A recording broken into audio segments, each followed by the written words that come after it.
Pessoal! Hoje eu e a Leila vamos apresentar para vocês sobre tramitação de patentes no Brasil e patentes ICT. Ô, Ana Paula, eu tô sabendo que você tem um convidado especial surpresa aí pra gente. Sim, hoje a gente convidou uma pessoa muito especial que vocês já devem conhecer pelas participações no grupo do WhatsApp, né? Que é o Luiz Eduardo. E eu fiz uma entrevista com ele para discutir umas questões bem interessantes para o nosso curso. Ah, que legal, Ana Paula. Então fiquem agora com a entrevista. Então, pessoal, agora eu tô aqui com o Luiz Eduardo Kercher para fazer algumas perguntinhas para ele. O Luiz, ele possui mestrado em Química pela Universidade Federal de Santa Maria e já atuou como professor na Universidade Estadual do Rio Grande do Sul. Atualmente, ele é examinador de patentes do INPI, da Regional de Santa Catarina, na área de Química Farmacêutica. Bom, Luiz, então a primeira pergunta que eu tenho para te fazer é: como que é ser um examinador de patente? Bom, eu acho assim que a gente pode definir um examinador de patente por algumas qualidades, assim, o trabalho.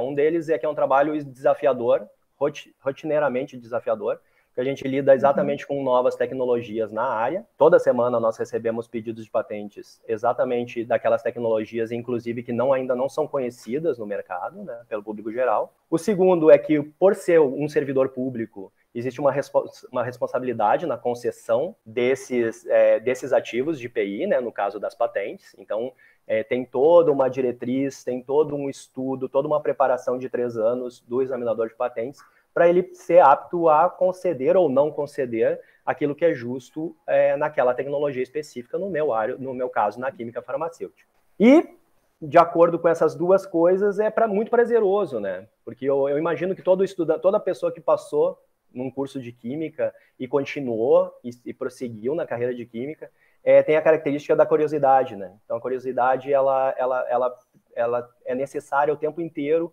para o examinador, exatamente para lidar com as invenções de terceiros. É quase como se tivesse um spoiler, né, das novidades. Exatamente. O spoiler não pode existir, inclusive, porque existe o sigilo, exatamente, dos pedidos no depósito, né? Então, a gente lida com pedidos sigilosos. Disso também provém essa responsabilidade do examinador, né? Bem legal. E a gente estava falando agora que parece ser uma profissão muito burocrática, né? Só que não é bem isso. Tem Exatamente. muita coisa mais. Eu confesso que quando eu entrei no NPI, há 15 anos atrás, e muitos colegas meus tiveram a mesma impressão, nós achávamos que iríamos simplesmente carimbar papéis, né? E, na verdade, é exatamente o oposto, né? A profissão é extremamente dinâmica, extremamente vinculada à tecnologia e ao direito. Existe uma especificidade do direito de propriedade industrial, no caso das patentes. Então, de nada tem de burocrático, pelo contrário, a gente faz análise exatamente dos campos tecnológicos mais avançados que existem diariamente. Muito legal. E o que exatamente um examinador de patentes faz? Então, no Brasil, a gente pode dizer que o examinador de patentes, ele cumpre 4 tarefas, né? A principal, obviamente, é fazer o exame dos pedidos, né? No Brasil, a gente tem em primeira e em segunda instância, eu trabalho na primeira instância. A segunda instância é quando os pedidos são negados, o inventor pode recorrer, e aí existe um colegiado, aí são 3 examinadores que reavaliam os pedidos, né? Então, obviamente, né, de acordo com o nome, o examinador, ele examina patentes. Mas também, antes do exame, o examinador recebe os pedidos para classificar nas diferentes tecnologias, que a gente sabe que um bom exame de patentes é feito por um examinador que seja da área daquela tecnologia, tá?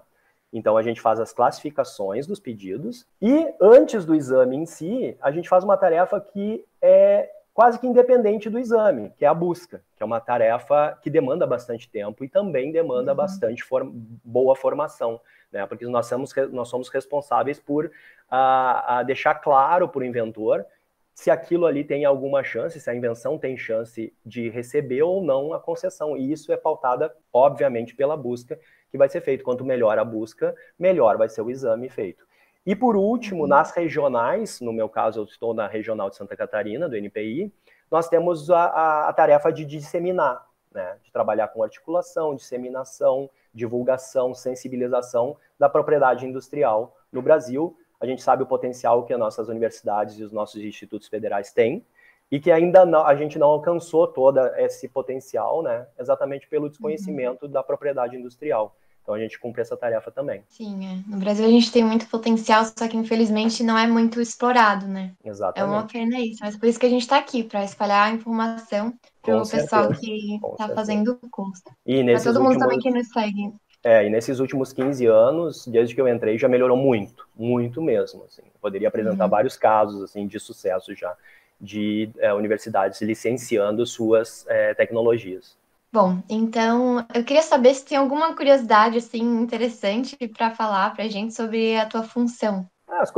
Tenho várias curiosidades, assim, uma delas que eu acho que fala muito desse fator dinâmico e não burocrático do trabalho, é quando ao longo do exercício do exame de patentes, a gente vai ficando mais experiente e aí passa o tempo e a gente vai descobrindo no que aqueles pedidos se transformaram. Então, assim, existem casos bem particulares que, no meu caso, e provavelmente com todos os examinadores, sensibiliza a gente quando a gente percebe que o que a gente faz afeta a sociedade como um todo, né, no julgamento de uma tecnologia. Um caso bem específico foi o caso do álcool perílico, que é uma composição que foi depositada por um grupo brasileiro da Universidade Federal Fluminense, e a gente teve uma reunião sobre o pedido com os inventores. 2 semanas depois, nós soubemos pela imprensa que era exatamente a substância que estava sendo administrada no ex-jogador de basquete, o Oscar, né, e que ainda prolonga, né, o prognóstico dele, que era de 2 anos, né, um câncer cerebral, prolongou agora já está com 9 anos de tratamento. Então foi um caso de sucesso que a gente presenciou e que a gente viu que o exame da patente, o que gerava, né, na sociedade o exame bem feito de um pedido de patente. Isso eu acho que me chamou. Além de outras histórias curiosas também, que a gente lida muito com professores pardais, né, principalmente na área de química, né, nós temos vários tipos de tentativas de inovação, às vezes, bem curiosas. Eu achei bem legal essa história que tu contou do jogador, porque às vezes a gente vê só como a patente como retorno financeiro e às vezes como prestígio, né? Só que na verdade as inovações elas mudam a vida das pessoas. Isso é muito interessante.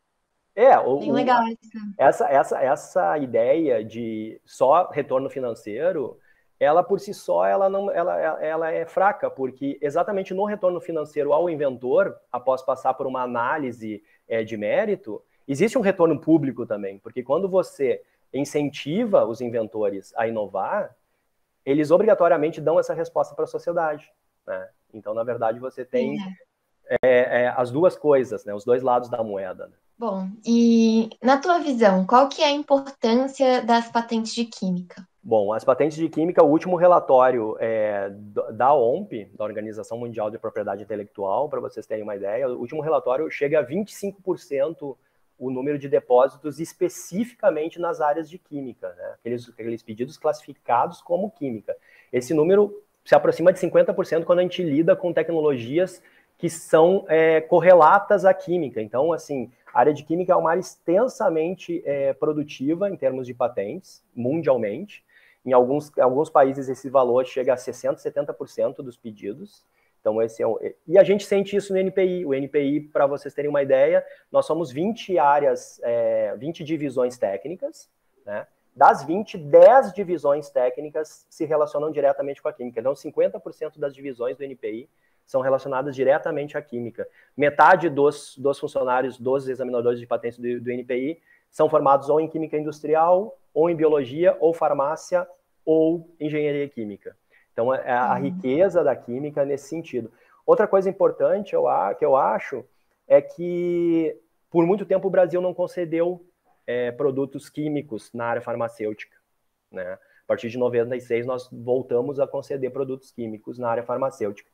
E para vocês terem uma ideia, o primeiro fármaco do mundo produzido do início ao fim foi a aspirina, em 1898. A patente é de 1898. O primeiro fármaco que o Brasil produziu do início ao fim para a pesquisa toda brasileira é de 2012, que é o Acheflan. Então, assim, é desse atraso que nós estamos falando, quando a gente não incentiva os inventores nacionais a produzirem. E para incentivar, a gente tem que ter um sistema que proteja as invenções, né?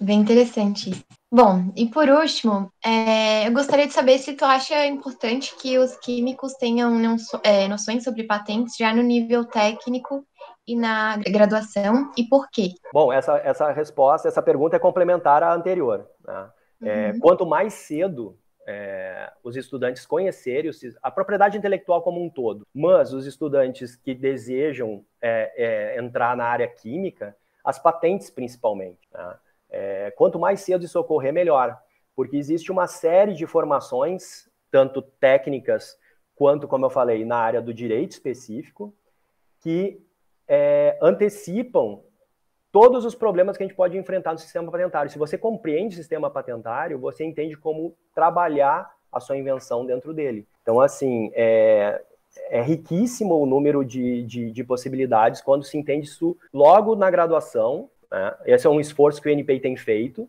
né, ultimamente. A gente tem um programa de mentoria atualmente no NPI, que é exatamente nesse sentido. A semana passada houve a entrega do prêmio do NPI de PI nas escolas, né, que também foi uma iniciativa do NPI, que é com esse intuito. Eu tive uma curiosidade sobre esse assunto. Em 2009 eu estive no Japão para um curso pelo NPI. O Japão, ele desde o final da década de 80, ele tem uma cartilha específica para as escolas de ensino fundamental e médio, específica para divulgação de propriedade industrial nas escolas. Sim. Então, já se fomenta essa ideia de que coisas que serão produzidas pelos alunos, tanto em nível de Instituto Federal quanto em nível de universidade, podem já ser pensadas como inovações tecnológicas. Então, assim, eu acho crucial para que lá na frente a gente atinja outro nível de desenvolvimento.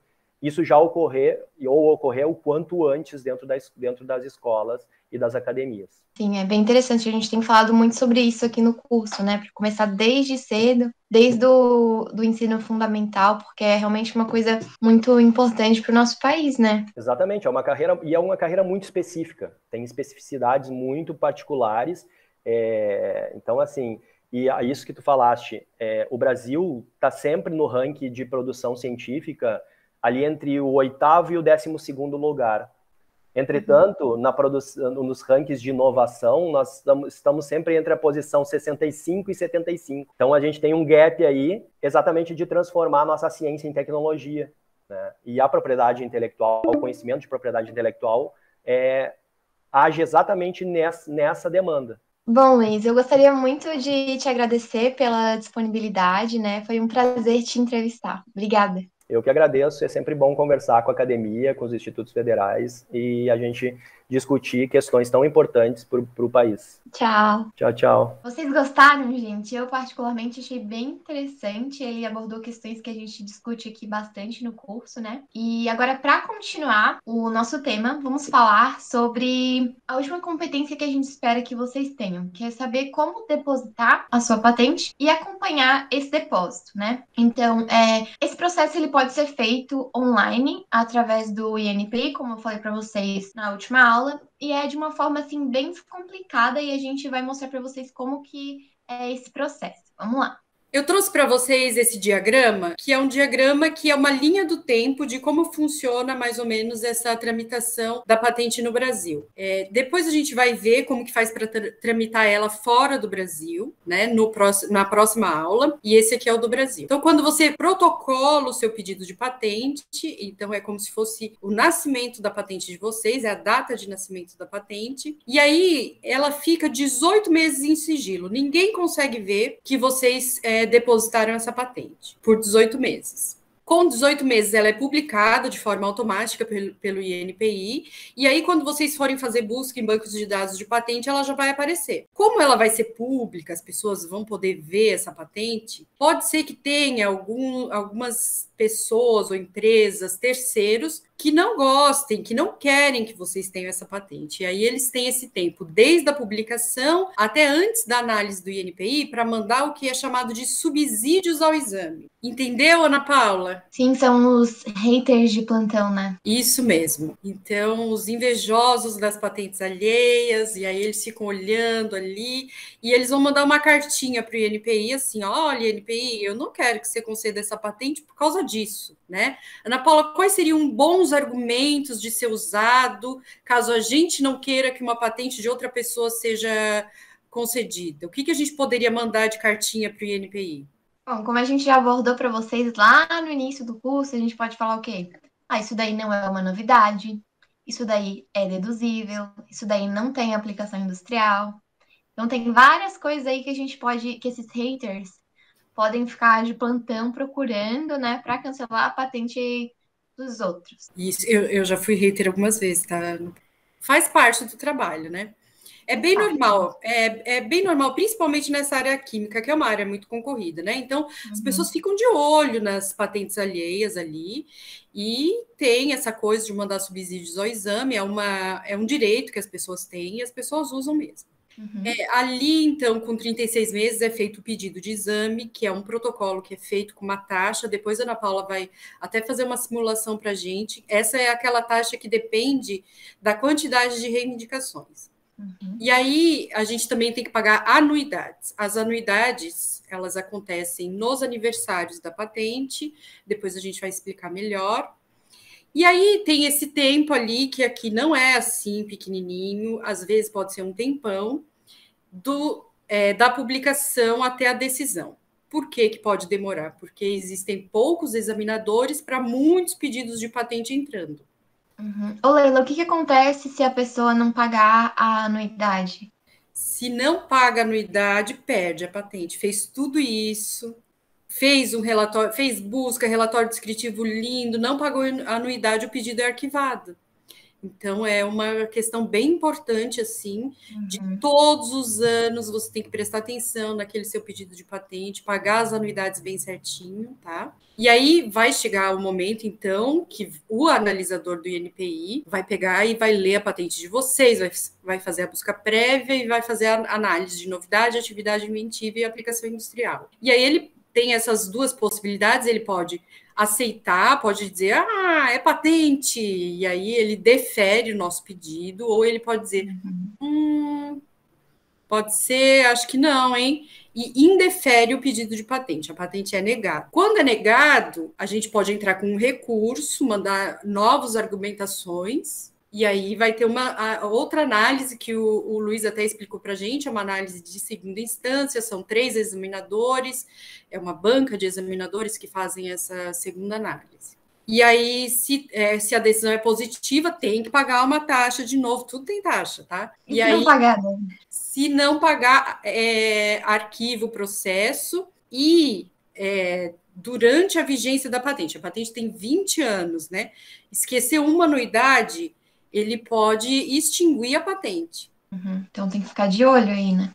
Tem que ficar muito de olho, mas também não precisa se desesperar. Ai, passou um dia, vou perder. Tem umas jogadas que dá para fazer, que o INPI tem, assim, uma retribuição complementar, né?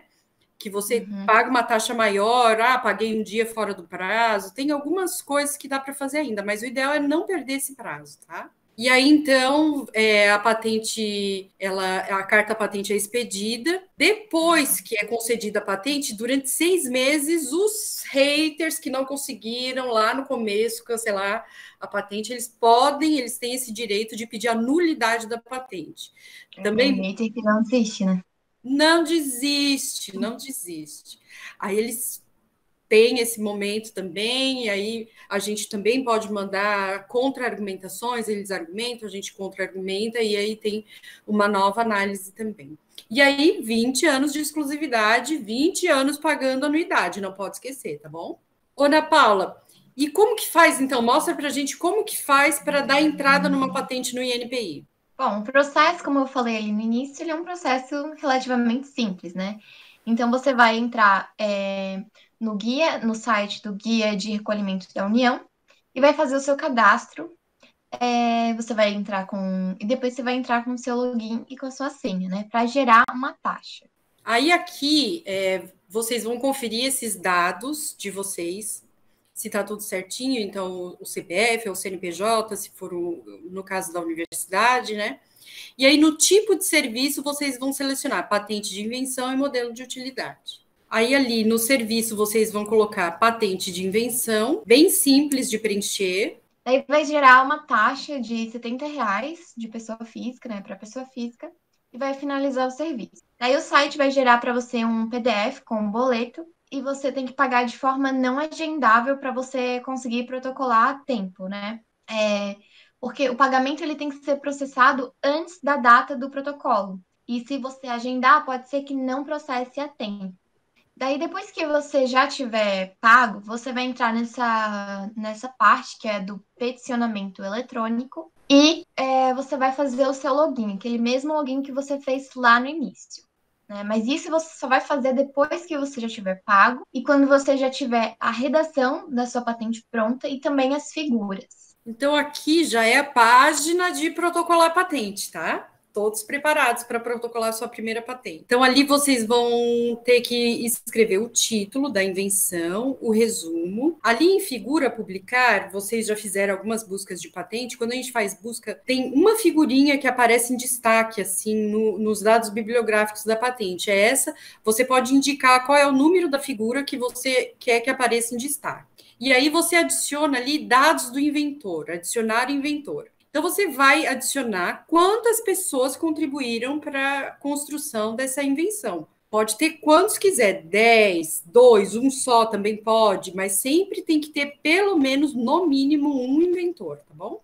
Bom, daí aqui você vai ali em cima selecionar se está no período de graça, né? A gente também já falou isso para vocês, por exemplo, se eu tenho um TCC e eu quero registrar ele, fazer uma patente, né, da minha pesquisa. Se não tiver passado 12 meses, daí eu vou selecionar que ainda está no período de graça. O período de graça, então, são esses 12 meses, né? Bom, daí aqui também fala sobre sequências biológicas, mas isso não tem a ver com o nosso escopo, né? Então eu não vou explicar muito bem para vocês como funciona isso. Também tem o acesso ao patrimônio genético, e se sua patente tiver alguma relação com o patrimônio genético, né? Mas se não, daí você faz a declaração negativa. E aqui embaixo também tem um espaço para você colocar algum anexo. Leila, o que a gente poderia colocar como anexo? Vamos ver, vamos ver. Aí aqui abre as opções de anexos, né? Aqui que vai o nosso recheio. Então, a gente pode colocar lá o comprovante de pagamento daquela guia. Opcionais aqui, essa é a coisa de contrato de trabalho, contrato social, a declaração de não divulgação de dados do inventor, opcional também. Vamos supor, a Ana Paula fez uma invenção aqui comigo, só que ela não quer que o nome dela apareça. Tímida, aí vai pedir para o nome não aparecer. Ela é inventora da patente, mas está pedindo para não aparecer. Essa declaração do período de graça também é opcional, mas aí, né, é uma cartinha. INPI, olha só, eu já divulguei antes, mas está dentro dos 12 meses, tá? É só isso, assim. E aí vem os desenhos, e lá embaixo, olha lá, reivindicações, relatório descritivo e resumo. Então, um PDF para cada, tá? A gente pode mandar algum esclarecimento que a gente quiser, opcional também, outros opcional, portaria opcional, prioridade opcional. Procuração é assim, ó. Eu tenho um escritório que está cuidando disso para mim, né? Aí manda uma procuração para esse escritório. Mas é aqui que a gente manda e é legal vocês entenderem, né? Tem que salvar em PDF esses documentos que vocês criaram, lá que a gente discutiu no módulo de redação de patentes, salva em PDF e anexa aqui. Então, seleciona ali o item, aí vai ter adicionar anexo, aí vocês acham o PDF e aí sobe, fica uma lista assim, de anexos ali embaixo. Aí você subiu todos os anexos, você vai ali avançar e protocola. Pronto, protocolou. E aí você vai ter ali a data do nascimento da sua patente e é a partir disso que você vai contabilizar todas as datas de emissão de pagamentos de anuidade. Mas, Ana Paula, eu fiquei só com uma dúvida com essa questão ali de quanto tempo que demora para analisar. Tem alguma coisa que a gente possa fazer para acelerar esse processo, para eu não ter que ficar esperando 6, 10 anos para analisarem a minha patente? Tem sim. Bom, então, para não demorar 10 anos a análise, existe uma série de procedimentos de trâmites prioritários que faz com que você não precise ficar esperando para o seu pedido de patente ser analisado, né? Ele te passa na frente da fila, te passa para frente da fila. E aqui a gente trouxe 3 exemplos, né, de modalidades de trâmites prioritários. A gente tem processos pertencentes a microempresas ou empresas de pequeno porte, processos pertencentes a instituições científicas, como, por exemplo, o IFSC ou a UFSC, e também os processos pertencentes a startups, né? Existem várias modalidades, mas aqui a gente separou apenas 3 para vocês. Bom, mas qual que é a finalidade da modalidade de patentes ICT, como eu falei para vocês no caso da UFSC e do IFSC, né? Bom, então, primeiramente, para estimular essas instituições a terem inovações, né? E também para tirar essa imagem negativa de demora do INPI. Então, é um adiantamento, assim, né? Que só tem benefícios. Ô, Ana Paula, e você sabe me dizer se as nossas universidades, o IFSC, se a UFSC, se eles conhecem isso, se eles estão fazendo uso, acelerando seus pedidos, como que é isso, hein? Bom, então, na realidade, a gente vai estar mostrando para vocês no próximo slide que não é uma coisa muito conhecida por essas instituições, né? O que é uma pena. Então, pode passar, Will, só para a gente fazer uma análise. Leila, mostra aí para a gente as estatísticas, né, dos pedidos de patente que essa modalidade fez no ano de 2020, para a gente fazer aí uma análise. Aqui estão os resultados de pedidos de patente com requerimento de aceleração de exame pelas ICTs, então pelas universidades brasileiras do ano de 2020. Então, ali a gente tem total de requerimentos de participação. A gente tem fase 1, fase 2 e fase 3. Somando as 3 fases, a gente tem 19 pedidos no total, no ano de 2020, de todas as universidades brasileiras pedindo aceleração de exame. Então, eu acredito que eles não conhecem que existe essa possibilidade de acelerar exame, e aí fica esse desconforto. Eu não quero fazer patente porque a patente demora para ser analisada, o INPI demora muito. Mas existe essa possibilidade real de acelerar o processo, de em até um ano você ter essa análise, e que as universidades também não estão sabendo usar, talvez por desconhecimento. Sim, eu lembro a primeira vez assim que eu perguntei sobre patente para o meu professor, né, no IFSC ainda. Eu perguntei como que funcionava o processo, né? E a resposta dele foi uma resposta assim meio descrente. Ele falou: "Ah, demora muito, é bem difícil conseguir uma patente, justamente porque não se fala sobre esse processo. E é muito importante a gente falar para disseminar, né, esse conhecimento, porque, nossa, ia trazer muito benefício para a gente." Sim, não existe mais, então, uma desculpa de não quero fazer patente porque demora, né? Principalmente se é da universidade, né? A gente tem esse programa de aceleração, ele funciona, são pouquíssimos pedidos que estão entrando, então a gente tem que aproveitar. A gente separou aqui uma ideia muito legal para quem nunca teve patentes, né? Que serve como uma planilha. É uma ideia do INPI que se chama Minha Primeira Patente, e serve como uma planilha para o inventor acompanhar o trâmite e o pagamento das anuidades. Ô, Ana Paula, e como que eu faço para acessar, então, esse Minha Primeira Patente?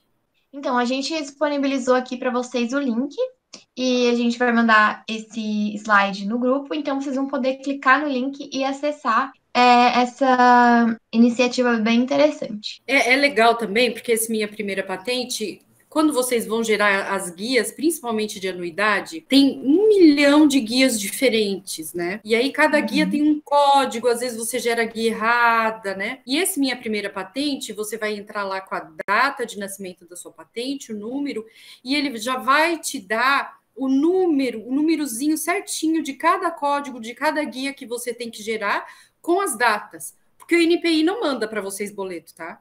Se você não entrar lá, não gerar a guiazinha do pagamento da taxa, ninguém vai fazer isso por você e ninguém vai te avisar, olha, tá perto da data. Ninguém avisa, o INPI não avisa. Mas aí ele criou esse projeto do Minha Primeira Patente, que aí fica uma planilha muito fácil, né? Aí você bota lá na agenda do Google e aí não tem como esquecer, sabe? Então, só reforçando aqui para vocês, né? As patentes, elas fazem aniversário, não precisa fazer bolo, mas elas fazem aniversário.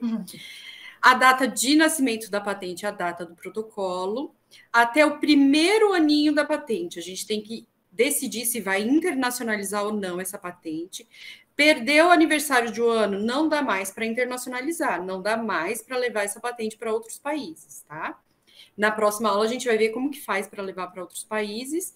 E aí, do segundo aniversário em diante, a gente tem essas anuidades que vão durar por 20 anos. Todo ano você tem que entrar lá, gerar uma guiazinha, cada ano é um número diferente de guia, então pega lá a minha primeira patente. E aí, até o terceiro aniversário, essa guia do pedido de exame técnico, que o valor da taxa varia com a quantidade de reivindicações. Então, isso é bem importante a gente saber antes de fazer a redação da patente, porque senão a gente fica muito criativo, faz uma patente com 80 reivindicações e depois a gente vai ter um infarto na hora de gerar a guia do pedido de exame. Sim, tem que ficar muito atento. Ô, Ana Paula, você consegue mostrar para a gente mais ou menos como que funciona esse sistema das taxas do pedido de exame? Sim, vamos lá. Bom, então quando a gente faz um pedido de patente de até 36 meses, você gera uma taxa que depende da quantidade de reivindicações que você tem, né? Então aqui, por exemplo, vocês podem ver que tem duas colunas aqui com preços diferentes. Por que isso, né? Até 10 reivindicações, pessoas físicas, pequenas empresas e universidades têm direito a um desconto de até 60%, né? E quem não está dentro dessa modalidade vai pagar o valor total. Na modalidade que tem direito ao desconto, você vai somar um valor adicional de R$ 40 por reivindicação da 11ª até a 15ª. Depois de R$ 80 por reivindicação da 16ª até a 30ª. E por último, você vai pagar 200 por reivindicação da 31 em diante, né? E das modalidades que não tem esse desconto, é um valor adicional de 100 da 11ª à 15ª, 200 da 16ª à 30ª e 500 a partir da reivindicação 31, né, em diante. Então, aqui a gente fez a simulação, né, da taxa que a modalidade com desconto vai ter que pagar, né? Se tem 10 reivindicações, vai pagar 236, 20, 836 e 30, 1.636. Então, tem que ficar atento ao número de reivindicações, porque é caro. E aí isso já tem que estar planejado, né, Ana Paula? Sim, já tem que planejar. Como a Ana Paula mostrou, então, para a gente, tem vários custos envolvidos. Depois dá para vocês baixarem a tabela completa no site do INPI com todas as taxas envolvidas, de todas as anuidades, aí vocês conseguem fazer um cálculo melhor. Mas é importante a gente perceber que tem aquela taxinha inicial, R$ 70, tudo bem, fazer patente é muito barato, mas existe, né, todo um custo anual. E esse custo do exame é importante ali, dependendo da quantidade de reivindicações. Então, a nossa sugestão agora para vocês, né, que a gente sempre dá uma sugestão de como transformar isso para dentro da sala de aula, para dentro do grupo de pesquisa, é que quando vocês forem construir o próximo projeto de pesquisa do zero, e for um projeto de pesquisa que tem uma inovação, em que vocês pensam que talvez vocês consigam uma patente desse projeto, vocês já preverem nesse projeto, na verba que vocês vão pedir para esse projeto, uma carga horária, né, para esses trabalhos de patente que a gente viu que são vários trabalhinhos que vocês vão ter que fazer, e também um orçamento para essa tramitação da patente no Brasil. Porque senão, né, vocês só colocam os R$ 70 ali do protocolo e depois vocês não vão ter dinheiro para manter essa patente com anuidades, com pedido de exame. Então, isso é bem importante vocês preverem no projeto de pesquisa. Uhum. O processo é simples, mas custa dinheiro, né? Isso que a gente ainda não viu fora do Brasil, Ana Paula. Fora do Brasil é franco-suíço. Isso, mas não dá spoiler que esse é o tema para a nossa próxima aula. Tá bom, tá bom. Então, pessoal, para o módulo de hoje é isso. A gente espera muito que vocês tenham gostado. Até o próximo vídeo.